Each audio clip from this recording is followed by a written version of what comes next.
Welcome to March, and my goodness, if you're anything like me, you can't wait for spring to be here and all those wonderful things that we've got ahead of us, full of promise and optimism. Now, March is also the month of International Women's Day. And this day always causes me to think about the women in my world that have influenced me. I first of all think of Audrey. And Audrey is in her mid-80s and she's been my spiritual mother for about 40 years. And when she was in her 70s, sadly, she lost her husband, Tom. And she thought, she lives in a rural area, oh my gosh, I'm going to be housebound. What am I going to do? So she learned to drive. In her 70s, she learned to drive. She passed her test and she got a car. And I think that is amazing. My other friend, June, she's Australian. And June is in her mid-80s and just about to start a brand new business. She's influential in politics, in parliament, and has a global arena. And yet she's got a business idea and thinks, why not? Why not? And my other wonderful person is Mrs. Cooper. I have to call her Sheila, her request, not mine. All seems wrong, but anyway.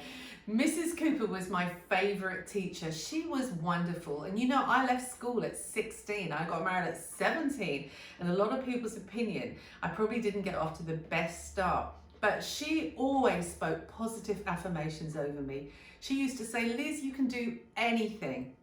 And a couple of years ago, I invited her to be our honorary guest at one of our spa openings in Suffolk. And I'll tell you, she lit the room up and she just looked so sparkling and glamorous. But then I think of a very contrasting person, Mother Teresa. And she had an incredible saying, and I listen to this quote a lot. And it's, you know, not many people can do something really big, but many people can do a lot of small things. And the small thing that you can do as an international woman is to maybe decide to be an encourager. It seems such a small thing, but you know, it really isn't. It's a massive thing. There will be women in your world right now that you are an influence over. It might be your daughter, a niece, it could be a pupil or someone that you work with. You conversely could have someone who you want to give some honor to, a mother, a grandmother, an aunt, a teacher, someone who has really influenced you. And it's a challenge I give myself because I have the awesome privilege of being an overseer of several thousand women. And I challenge myself with this question: what legacy am I leaving? What legacy am I leading? And I have known this, that if you can choose to be an encourager, you will have impact, you will have influence. My Aunt Rose was a huge influence in my life, probably my greatest mentor. She was a head teacher, a big influencer in the world of education and child psychology.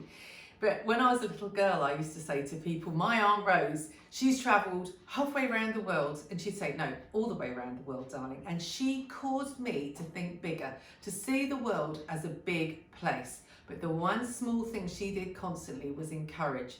So in this month, I encourage you to reach out every single day, write a letter, an email, a note, call someone, have a Zoom call, physically walk with someone if you can, and just make sure that you take your love and your encouragement, pour it on them, and I promise you, in doing that, you will be encouraged. So happy International Women's Day.